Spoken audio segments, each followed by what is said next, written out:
Hello and welcome back to the Author Roundup, a special segment of the Book Connection Show where we meet up and coming indie authors and talk to them about the recently released books.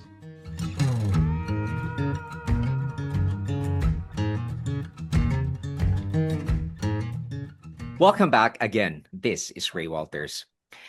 Tonight's conversation centers on a story that begins in the shadows of World War II, but refuses to stay there. It takes us into a world where history is not settled, where questions of justice are still unfolding, and where the past quietly waits to be rediscovered. At the heart of this narrative is a modern pursuit. Two individuals brought together by chance, yet driven by a shared conviction that something lost decades ago still matters today. This is a story shaped by real events, the theft of priceless art during the Nazi era, and by the enduring question of what it means to make things right. It blends legal insight, historical depth, and a sense of moral urgency that feels both timely and timeless. What makes this work especially compelling is the voice behind it. Someone who has lived in the world of intelligence, law, and international affairs and brings that perspective into a narrative that feels both informed and personal. We're not just talking about history, we're talking about responsibility, legacy, and the pursuit of truth in a world that often prefers closure over clarity. Joining us today is the author of Monuments, Men and Women in the 21st Century. Please welcome Dr. Anthony R. Wells. Anthony, welcome to the Author Roundup. Thank you very much, Ray. It's a great pleasure to be with you all. Thank you so much. Congratulations on getting this book published. Anthony, I understand this is not your first book, correct? Yeah, that's correct. It's my 15th, actually. All right. And we're going to talk about it today. But before anything else, could you please greet our viewers and listeners who are tuned in right now? Good morning, everyone. It's a great pleasure to be with you and to talk about this new book of mine. And I look forward to the dialogue with Ray and answering questions. And I'm always available to talk about the book and the history of it and why and how it all happened. All right.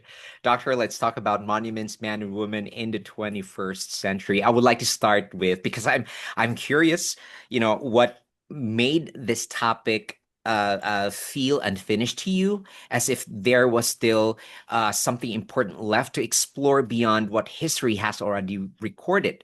So why did you choose to revisit it through a modern story? There are two reasons. One, I have a history of having researched the Nazi era back in the 1930s, and I did do a lot of work on German public opinion and Hitler's policies 1933 to 1939. And I did a lot of original research back in the 1960s, would you believe, at the Institute for Zeitgeschichte, which is the Institute for Contemporary History in Munich, where I went to a lot of original documents. However, really, the mainspring for this book came from a wonderful, wonderful human being called Benjamin Ferencz. Ferencz. Benjamin was the last surviving prosecutor at the Nuremberg war crimes trials after the end of World War II. And Benjamin was an incredible guy. And he prosecuted at Nuremberg the famous or infamous Einsatzgruppen. This was the group that was a special group organized by Rudolf Hess and Hitler and the really bad guys under Hitler, that when they invaded the Soviet Union, they literally murdered over 1 million people, Jews, non-Aryans, gypsies, and the like, on the way in to invading the Soviet. They murdered over 1 million. It's called the greatest murder in history. While Benjamin prosecuted them at Nuremberg. Well, moving ahead, Benjamin lived, you would like to know this, at age 103. And he died in 2023. And I was privileged to know him well. And I was invited to go to his commemoration at in The Hague at the International Court of Justice in The Hague. There was a huge gathering of people to commemorate his work and life, because he was seminal in the creation of both the International Court of Justice and the International Criminal Court, which prosecutes people guilty of war crimes and crimes against humanity. Well, I was privileged to go to that gathering. It was a wonderful event, but I knew him well. Now, and I'll cut this short because it's a long story. Benjamin gave me information that no one knew about. At the end of the war, General Eisenhower had asked him to go and go after a guy called Karl Haberstock. He was the lead Nazi who was in charge of all of the organization. He was an art specialist, art dealer, and all of that, to go and steal uh, art from Jews in Germany. And then when they invaded, by they I mean the Germans, the rest of Europe, to manage the stealing of art thefts throughout the whole of Europe, particularly in places like the Netherlands and France, and not just from art galleries, but from churches and elsewhere. The very, very evil man, Karl Haberstock. Well, Eisenhower sent him to go after Haberstock, and he spent several days and weeks with him. And what he realized was that he could be a witness against key people in the trials that were coming up in Nuremberg. Okay. And what he did, what he found out was this. Haberstock told him about where all the art was stored in various caves and things. And he went back to General Eisenhower, and General Eisenhower then organized the Monuments Men, okay? The famous Monuments Men. And it was the Monuments Men that found all that art in the caves and other locations that Karl Haberstock told Benjamin Ferencz about. And he did a deal with him whereby if he testified at Nuremberg, he himself would not be prosecuted as a war criminal. That is Haberstock himself. Okay. Now then, move on into the 1950s, and after the war's over, he stays in Germany doing restitution work for a number of years until he came back to New York and formed a law firm. This is Benjamin Ferencz. What he subsequently found was that Haberstock had essentially lied to him. Haberstock had another, if you like, evil colleague called Gustav Kramer, who he'd worked with in the 1930s, and he moved between Germany and the Netherlands and Amsterdam and the Hague, where the two big, huge art galleries are. And he did a lot of art dealing on that with Haberstock. Well, the two, when the war started, collaborated together in the theft of art from both Jews and from other places in Europe. What my great friend Benjamin Ferencz found was that what they also did was to hide additional art privately, lots and lots of art worth millions and millions in other locations that he lied to him about when he interviewed him after General Eisenhower went to see him. And he told him about all the stuff that the Monuments Men found, but they had other stuff stored away. And then in the 1950s, when things had calmed down, and the new German government under Adenauer was running things, and things were becoming stable and more stable in Germany, they started to sell these additional pieces of art, which were worth millions, millions and millions. By them, I mean Kramer and Haberstock.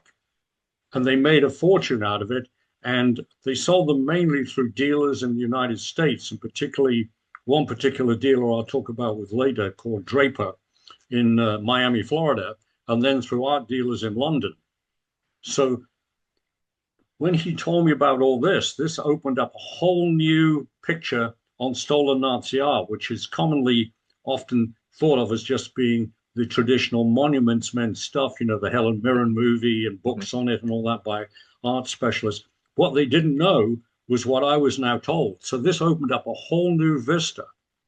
And one of the critical things that I then did as a result of a lot of research and I found out that there was a unique set of documents, the Kramer documents, in Los Angeles at the Getty Institute. And I spent a long time researching. I speak German. I can read German because most of them were in German, not all of them. Some were in English. And in the Kramer documents, I found all the links that linked him and Haberstock and various sales and things, that I'm talking about in the 1950s. So here was the real no kidding evidence. And I spent a long days and days going through all these documents in the Getty Institute in Los Angeles. So here was the no kidding stuff. So that was the foundation for writing this book. And then I decided I was going to write a novel, but it was going to be truly historically based with all this new evidence. But I wanted to make it, a an exciting and also fun romantic book. So I created two wonderful human beings, one an American female attorney and one a British barrister, which is, the senior legal group in Britain, the highest level of lawyers in Britain are barristers. And I'm a barrister of Lincoln's Inn, by the way. I was called in 1980, November 1980, as a barrister of Lincoln's Inn. So I have a kind of legal knowledge background. I'm very much interested in international law of the sea, and all of that stuff. But anyway, leaving that aside, I have these two characters meeting in The Hague at the time of the commemoration of Benjamin Ferencz. And my story proceeds from there about how they explore and work together and go after various pieces of Nazi art for two of the, if you like to call them customers or people they work with. So that was the origins of it, and that's why it's very, very different from any other book that's written on stolen Nazi art, because this is new. This is a new view, and thank goodness for the wonderful human being called Benjamin Ferencz, who gave me the insight originally that led to my research and then finding all these interesting things in the Getty Institute in Los Angeles. Dr. Wells, I'm very much curious. While I was going through your book, it was beautifully written, but I would want to go ahead and ask this follow-up question. Do we have a standing rough estimate of how many of these art pieces have been looted, or are we just, slowly uncovering it year on year? I think we're slowly uncovering it. The provenance, the correct, word that's used is provenance. Provenance is the word that's used to say, what are the origins of a piece of art? Okay. So Mhm. the real issue is this, that for example, I saw lots and lots of things at the Getty Institute in the infamous Kramer documents.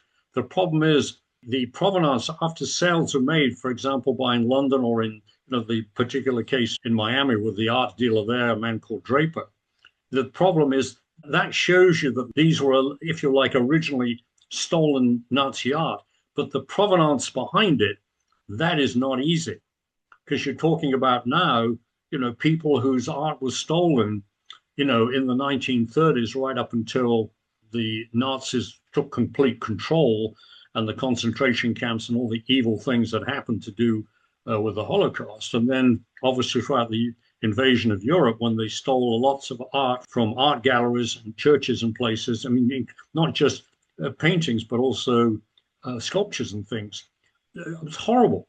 So the provenance problem is still a big issue.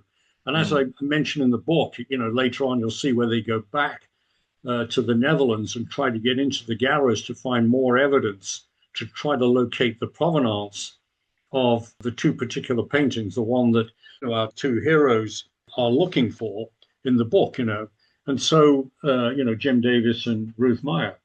And Mhm. so for each of their clients who have art that they know that their grandfathers had bought from dealers, but they know intrinsically that these were stolen pieces of art, but it's very difficult to get to the provenance.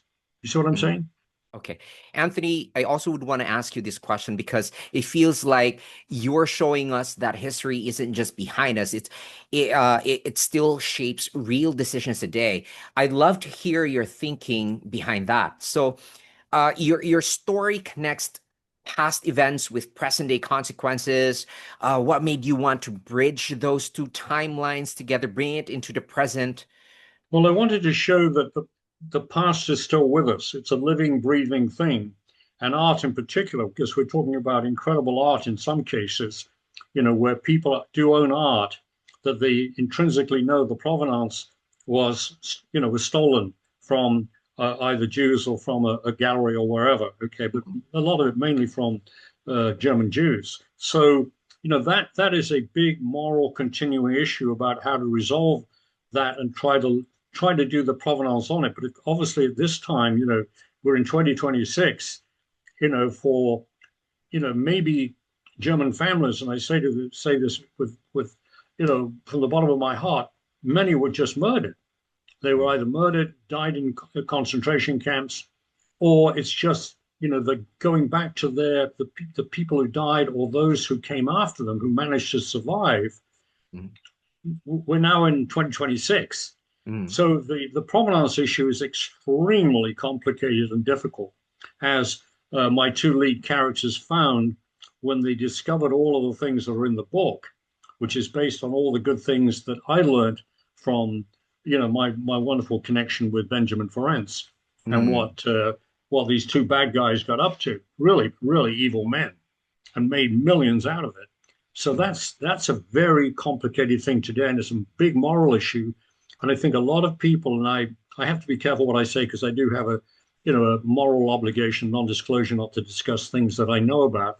But there are many families that own precious art that they intrinsically know came originally, undoubtedly, from um, a Jewish family, or maybe stolen from an art gallery in Europe. And it's difficult then to say, well, what do we morally do today, all these decades later, with a piece of art which we own, which is worth a lot of money? Uh, what do we do morally? And it brings back all that past into the present, which I bring out in the book Mm. of how we move on. And I don't want to spoil the reading of the book, but in the end, Correct, um, correct. Jim and Ruth find a solution for their two clients. One a very wealthy British family, and then one a very wealthy family that's actually located in Washington, D.C.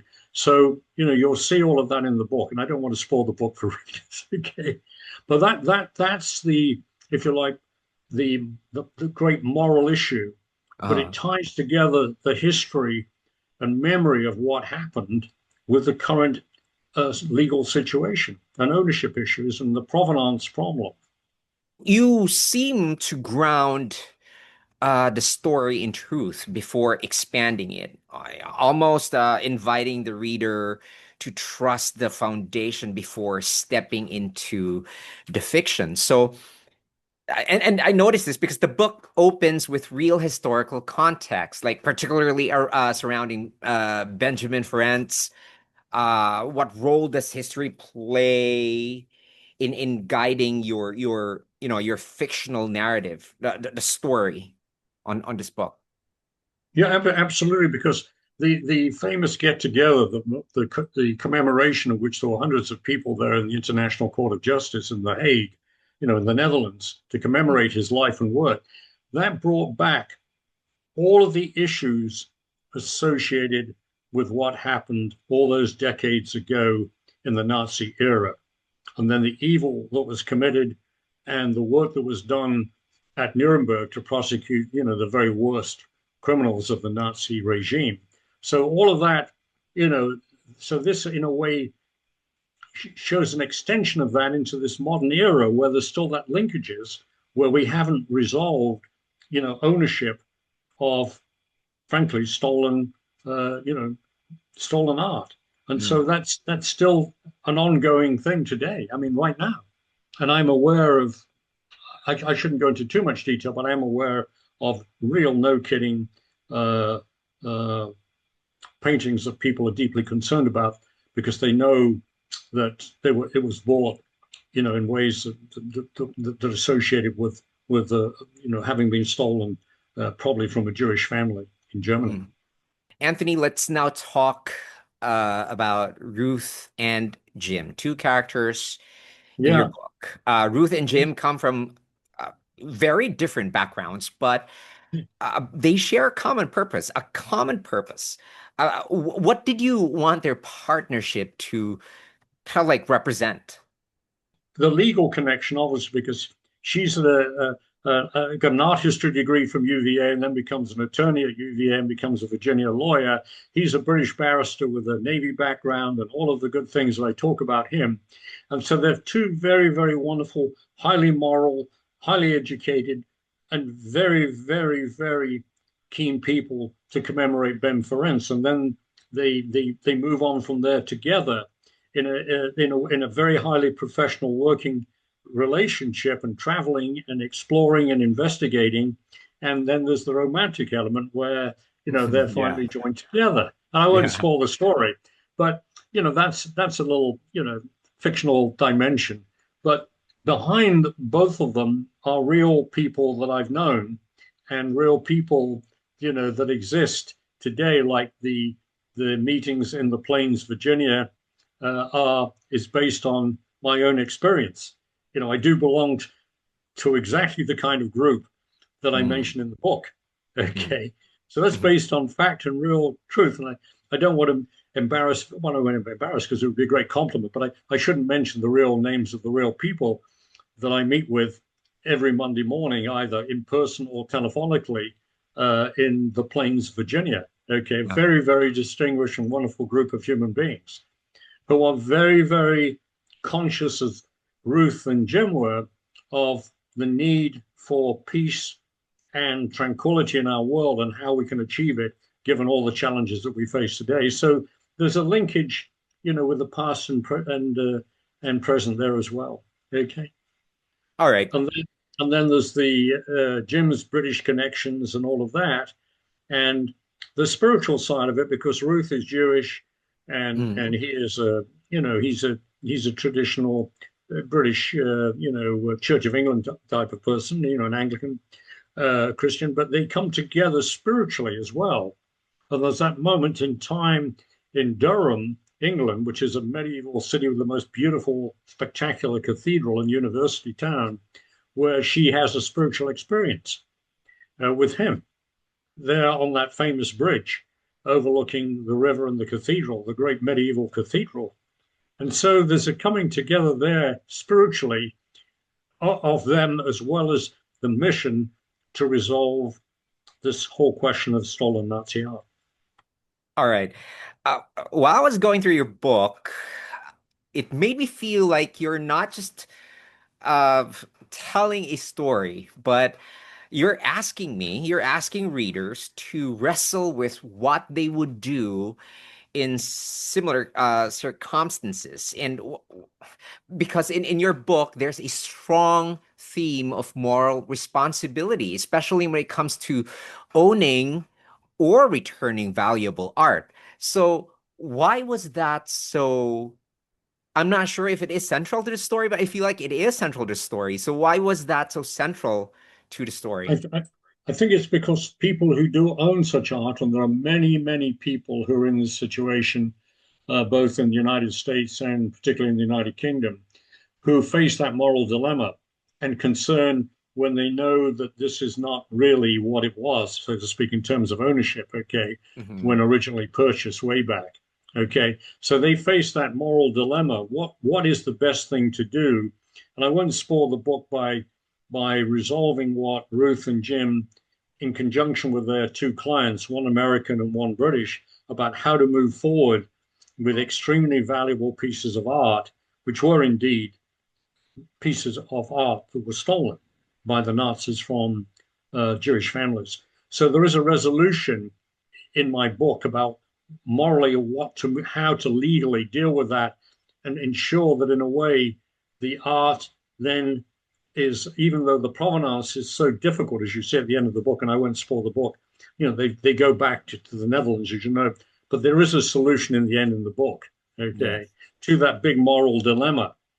And that was another issue about what is the answer, given the history and all of that and the value of these pieces of art. How do we best deal with that? What is the way ahead for anyone or a family, owners who face that dilemma? So there is an answer in the book. Uh, It also got me thinking, these stolen pieces of art, I believe not all of these were stolen from museums, or collections owned by countries or I don't know, museums, that is. But for some stolen pieces of art that were originally owned by like families, Oh, private most, individuals. yeah, many. I'm not saying most because to try to do a quantitative analysis is almost impossible. But we know that a very large number of them were literally privately owned by Jewish families, wealthy Jewish families. Do they ever do we look for a way to return them or just collect them Well, in museums? well, the book examines that in detail, and that's what's called the provenance issue. That's the technical All right, art term. we're not going to spoil. No, I don't think we want to spoil the book, okay? But all of that is examined in the book, and it is an interesting ongoing issue and dilemma and way to deal with things, and I do address that in the book with what Jim and Ruth do and how they do it and with whom they do it. And so I think uh, it's if you like, it's a model. I look, I'm a modest person. I don't like to brag about anything. I like to listen to other people, hear about them, not me. But there is a solution in the book and a way ahead. Okay. Right. Okay, Anthony. Another thing. uh, for me, those moments feel like quiet turning points in the book, and I imagine they reflect something you also deeply value. You portray individuals who choose integrity over personal gain. How important was it for you to highlight that kind of decision making I think in I think I think narrative? it's critical the whole issue of integrity and moral obligation over personal wealth and personal gain, because it raises the whole philosophical issue about life. What are we all about?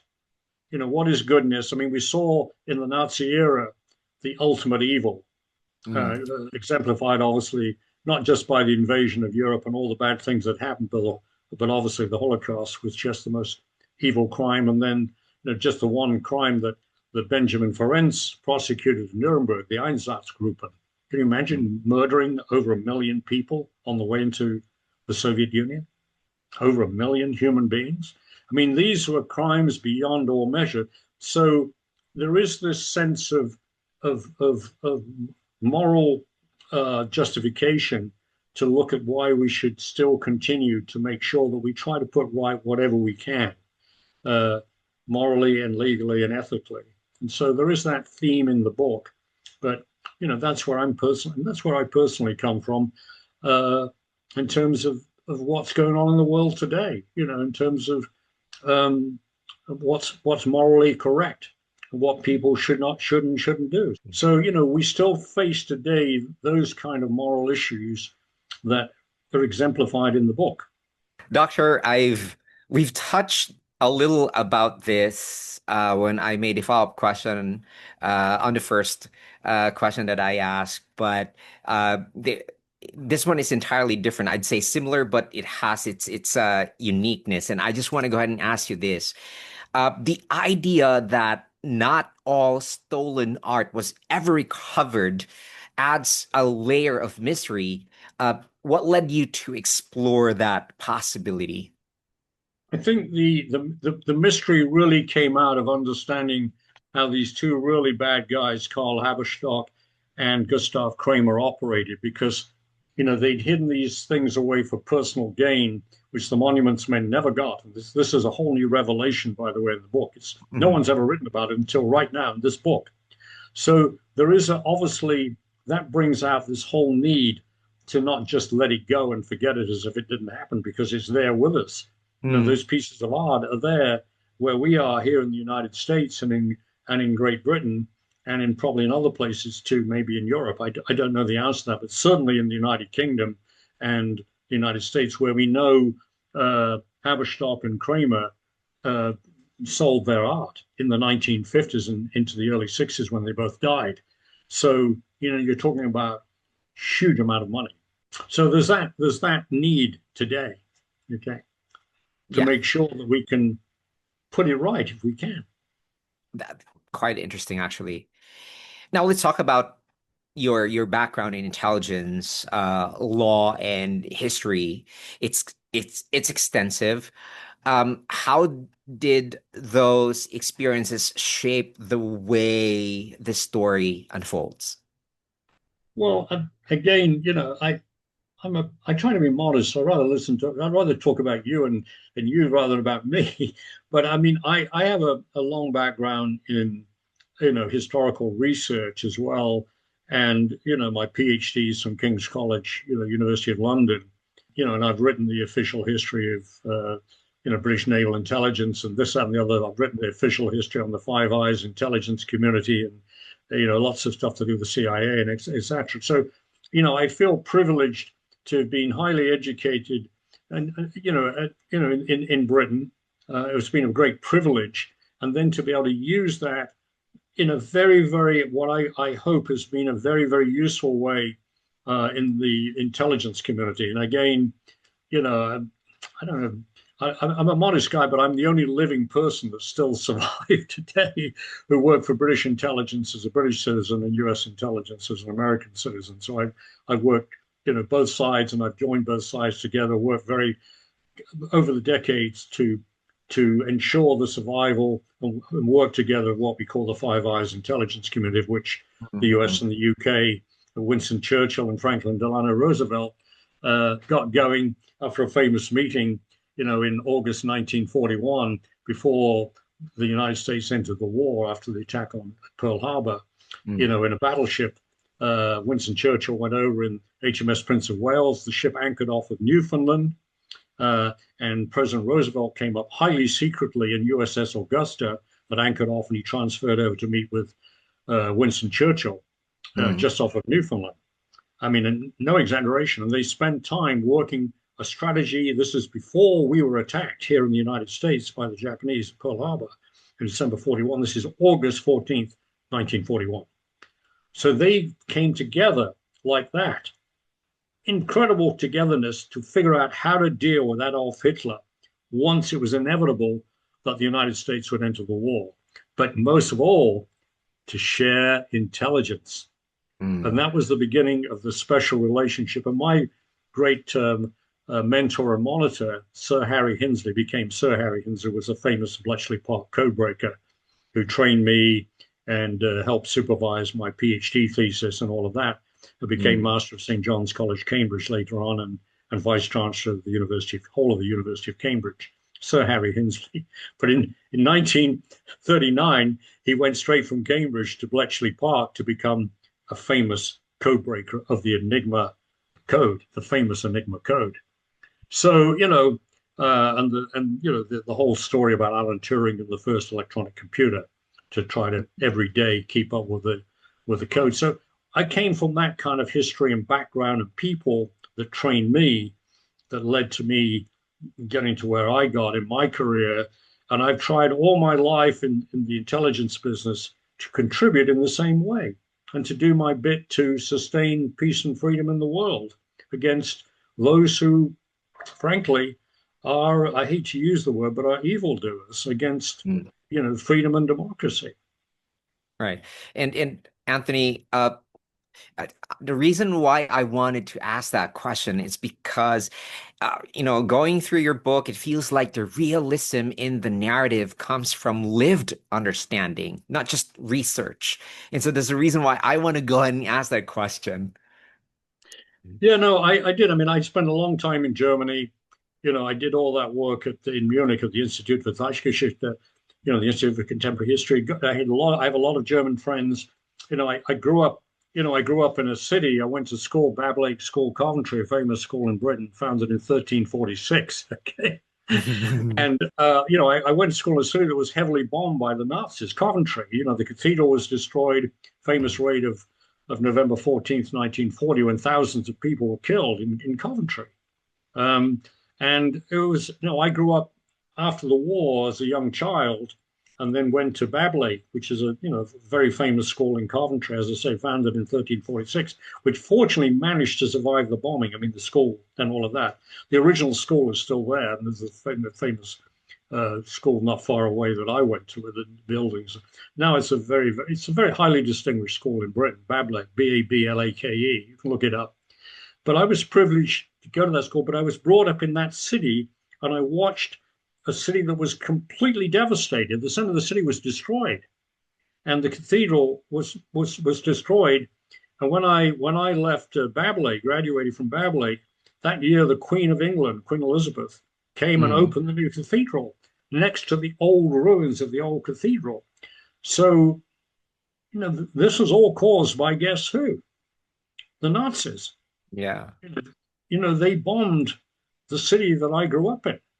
So, I have that sort of background as well as, all the history that I did and research and then, as a career officer, but also as a British, intelligence officer, you put all that together to try to do something useful to maintain peace and harmony in our world. Because who wants to see that ever happen again?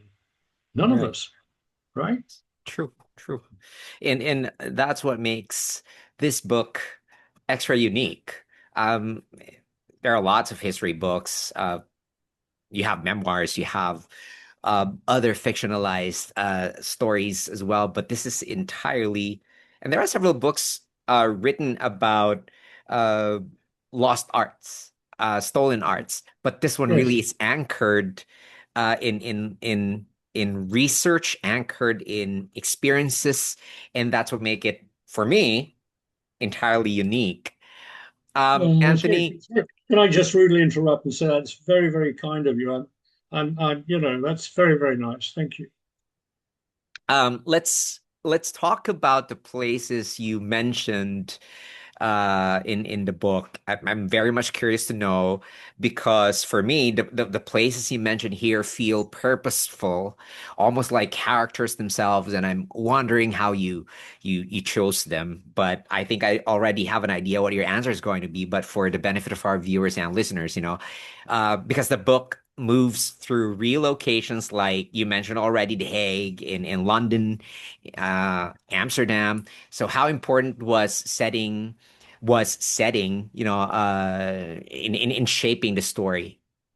Well, they're important not just because of the Benjamin Ferencz connection, sorry, and the International Court of Justice in The Hague, but also Mm, because the Amsterdam and The Hague, as the book shows, were central places because Kramer had a facility in The Hague. He had an office. He had an mm, office and art dealership there, as well as working, with the folks in Berlin. So they're important for the actual substantive nature of the story, both of those locations, Amsterdam and The Hague.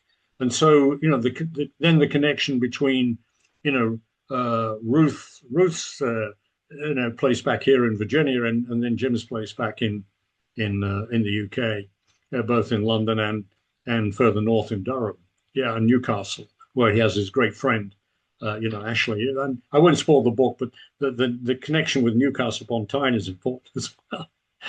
Okay. Yeah, so those places are significant. They're significant substantively in terms of the history, but also, it adds to I think the nice story. I hope it does. Yeah, or they do. By they, I mean the places. all right.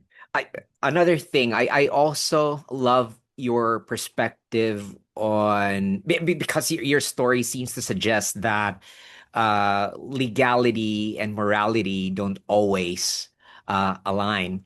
Now, and there's a quiet tension between what is legal and what is right. So how do you personally navigate that distinction? Well, that's a very, very important moral question because sometimes the law doesn't allow things to happen the way they should do because it's just the nature of life. You have to prove things and have substantive evidence beyond all reasonable doubt. Blah blah blah. All the codes of justice of, say, the United States system and the British jurisprudence as well. So I think I bring that out in the book. There's sometimes a conflict there, but it can be resolved by people, individuals, like the families. They make their, if you like, moral decisions with legal guidance. So they have legal guidance from Jim and Ruth, but at the end, they make if you like, a moral decision that's coupled to, as you'll see in the book, and I don't want to ruin it, a legal framework. So there's a joining, if you like, of jurisprudence with, if you like, moral issues. Yeah. So I do find a solution for that dilemma. It is a great dilemma, and I'm glad you mentioned it. It's a very good question, if you don't mind me saying so. Okay. Um, your book also invites reflection. At least that's what I feel, not just entertainment. And I'm curious what you hope lingers with the reader. That's the reason why I'm going to ask you this question. So as readers, follow the investigation, what do you hope they begin to question or reconsider about history and justice? Well, I hope all of the things we've talked about so far come to the fore.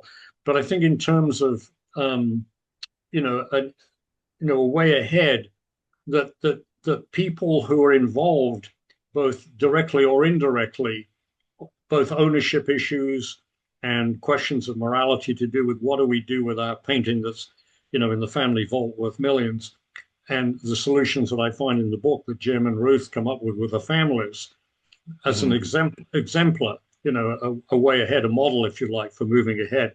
But that places back upon each individual the issue that you just raised so wisely, which is a moral responsibility. What do we really do, as opposed to, what's best for our pocketbook and the family archives and family, inheritance and all that stuff. Um, it's a question that faces every individual based upon, where they are in life and where their sense of right and wrong is. And it's one Mhm. that we all face. But I think in a way, it's also exemplifies, the wider issues that we all face in today's, I mean, now in our very, very challenging world that we're currently in. I mean, as you and I are speaking, the things are going on that are extremely worrisome, to put it mildly. True.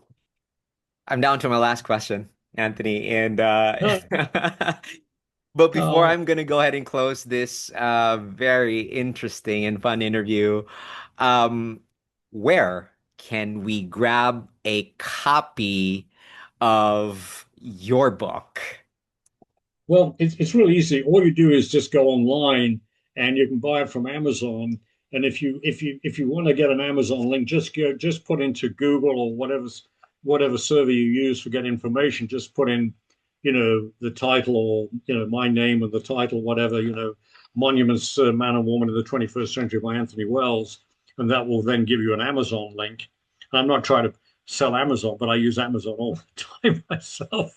They're always delivering to my home here. Okay, so you just go and buy from Amazon. Yeah, All right. Okay. Now I'm going to have to close this interview with this final question. yeah. Um, Looking back on this story and the themes it raises, what message do you most want readers to carry with them? I want them to, through the exemplification of the relationship of the two leading characters. Okay, Ruth and Jim, and they're wonderful. The way they came together, the way their relationship developed, the way they did their research, the way they traveled, the way they found things, and then there was the romantic connection.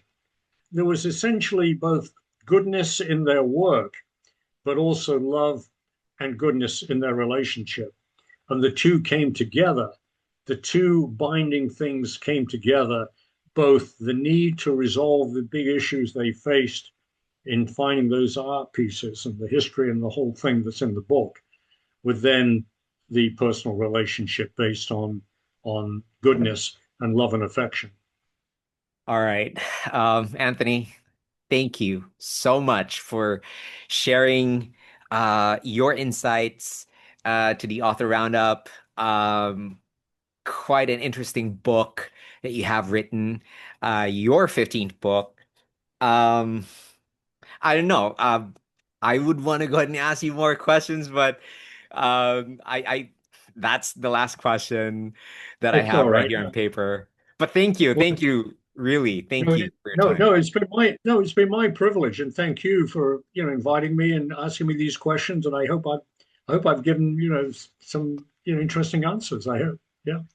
Very interesting, and it's nice I was able to ask you those questions because after going through your book, it really made me think. It made me write those questions because out of curiosity, and I just would want to go ahead and highlight you and the book. It's really amazing, at Well, least for thank you. me. Well, that's very kind of you, and I appreciate it a lot. It's just been, frankly, I'm not into flattery, but it's been my privilege to be with you this morning. So thank you very much. It's a privilege too for me to be able to talk to you. There you have it, Dr. Anthony R. Wells. You know where to grab a copy of his book. And also, I want to give a big shout out to our awesome viewers and listeners for joining us for this interview. Stay tuned for more inspiring conversations on the other roundup. I'm Ray Walters. Join me next time as we explore the world of supported self publishing, one indie author at a time.